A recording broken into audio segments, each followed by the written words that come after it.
Hi everyone, Mike here with a brand new LEGO MOC, Sinewave City.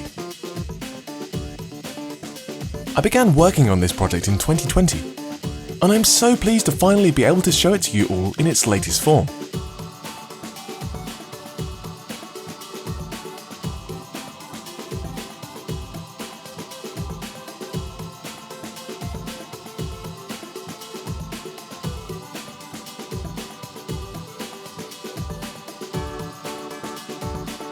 I'll take you through the design and mechanisms of the MOC.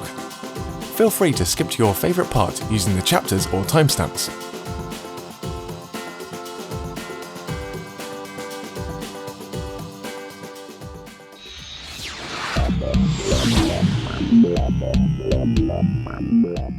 You can get these trophy figures in many different colours. I went with green and white to represent the aliens and advanced robots that inhabit the city, with gold figures to represent the upgraded robots who earn too much money. Perhaps we should tax them or something?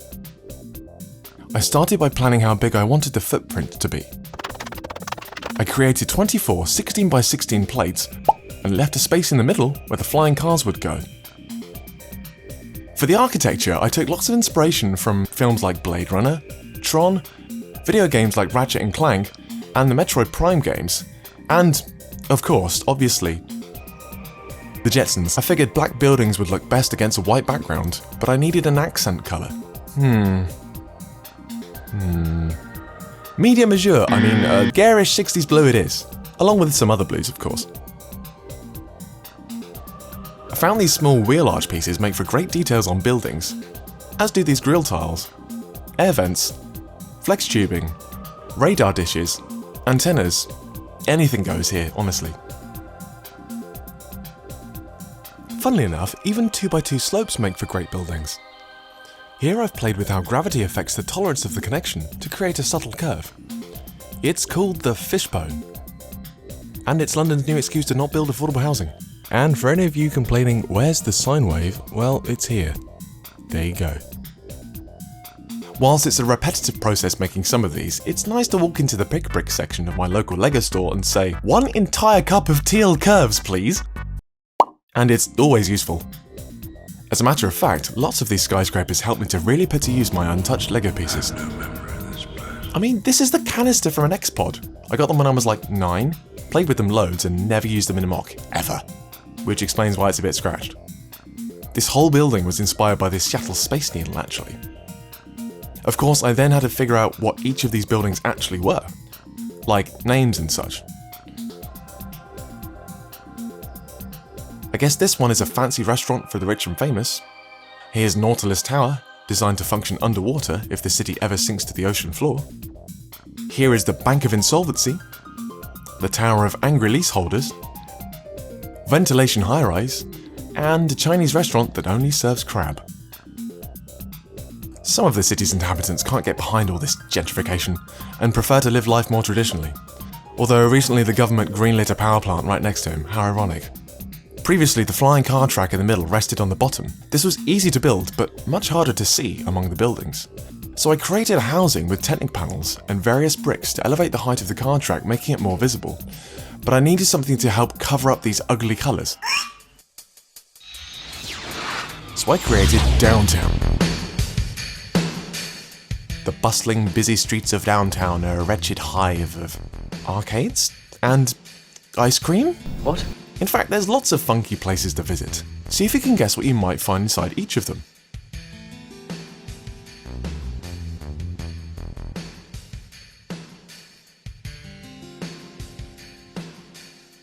At this scale, minifigure accessories make for great shop signs and bus stops.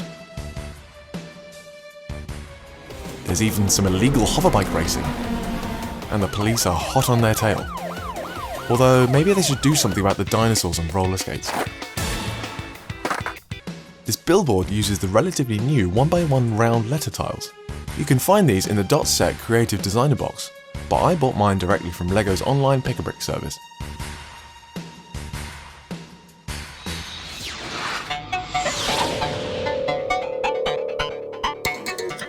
I made a track which has a groove 1 module wide and 2 modules deep. For the track, I used 2x2 tiles with pinholes for vertical pylons, with cross blocks to hold these Technic beams. For the terrain curves, I used the big quarter-circle gears first introduced with a bucket wheel excavator for extra rigidity. Flex axles are threaded through 2 and 3 module beams and held by cross blocks at the middle and end points, with flex hoses creating the barriers. The train can seat 1 driver at each end and 2 passengers in each carriage. Since the carriages are too small to fit a motor inside, I opted for a different solution. This chain, made from 2 module and 3 module beams, connected with half pins, fits inside the groove. The cars simply connect to the chain with a stud.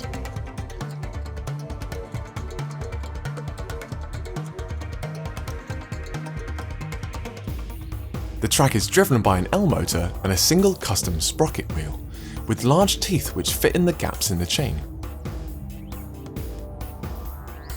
When viewed at the proper angle where you can't see the chain, this sort of creates the illusion that the train carriages are moving by themselves.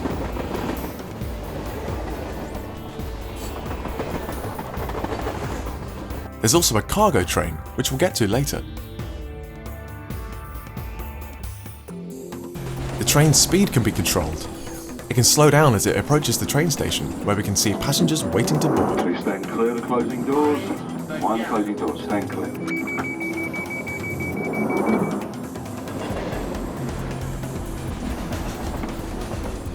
I'm using these old 9-volt train controllers for precise speed control, and 1 less set of half a dozen batteries to charge. Was heavily inspired by good old reliable Transport for London, so I even included a little homage for East London commuters, in the form of 2 tiny Docklands Light Railway carriages. This is Marchroute.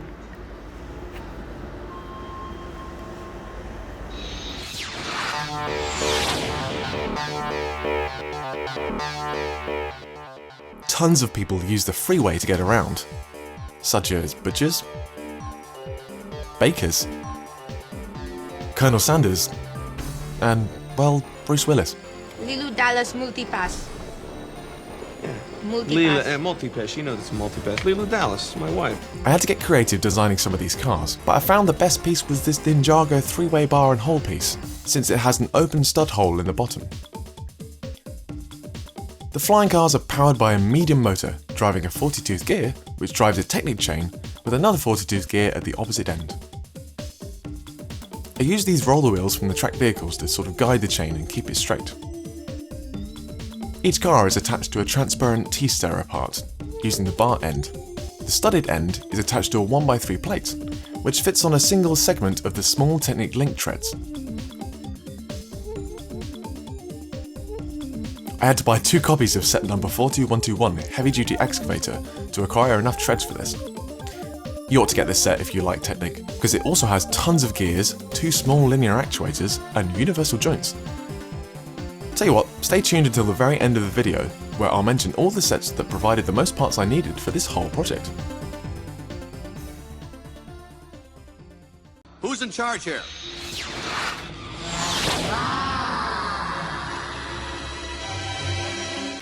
The cargo crane can be used to load and unload barrels, and it's powered from just 1 motor. It's quite a challenging maneuver to pull off, but at the events I've displayed at, I've seen lots of tiny humans ace it on their first try. So maybe I'm just terrible at it. You can only handle barrels though, so maybe don't try to pick the entire train up. This actually happened. The crane is controlled from this nifty little control panel. This motor, with a linear clutch, outputs to a gearbox with 3 gear selectors. One is used to raise and lower the arm, another is used to open and close the claw, and the last selector rotates the superstructure.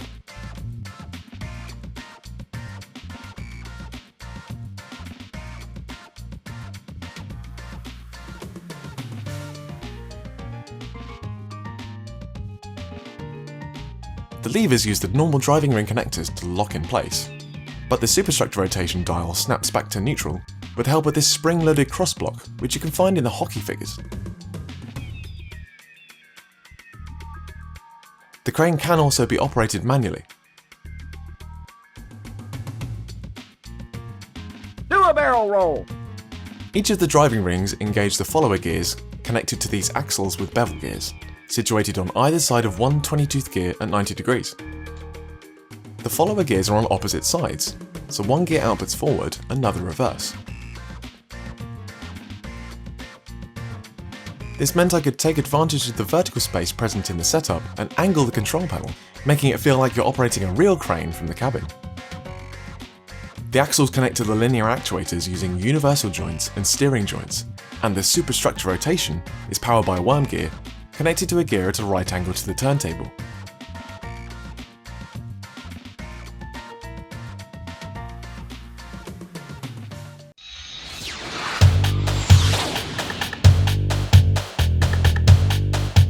The space elevator takes citizens up to the highest viewpoint of the city, stops for a moment before heading back down again and stopping at the bottom. There's no function that lets passengers on and off, they're just stuck in a perpetual nightmare forever. Oh no. It's just like life. Make it stop! This mechanism is essentially an automatic gearbox. The bottom output handles the drive axle with a driving ring. The position of the driving ring determines the direction, forward, neutral, or reverse. The top output powers a stepper mechanism which controls the direction.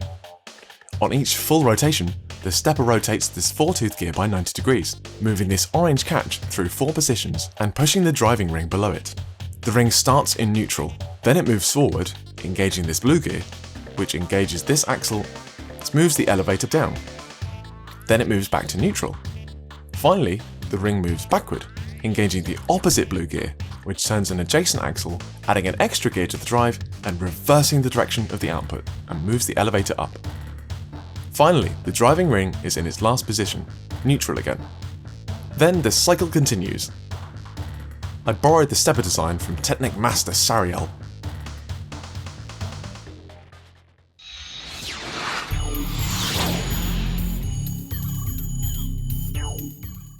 The fifth and final motorized function is this simple geodesic sphere, also known as a buckyball, named after the inventor Buckminster Fuller. This Technic turntable part with pinholes allows you to thread static axles through the middle. You can fix the axle, making it stationary, whilst connecting a bevel or worm gear to the side of the turntable with gear teeth. Then whatever is connected to the turntable will spin. I've used a grey axle and transparent 2x2 and 1x1 round bricks to make it look as if the plant life is being levitated and absorbed by these blue energy beams.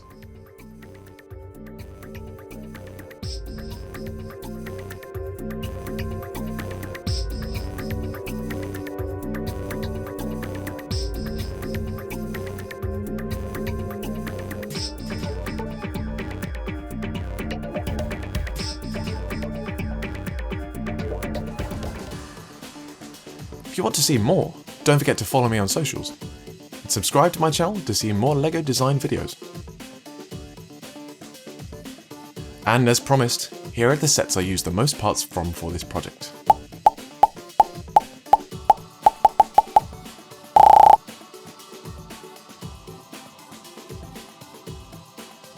Thank you so much for watching, and as always, keep on building.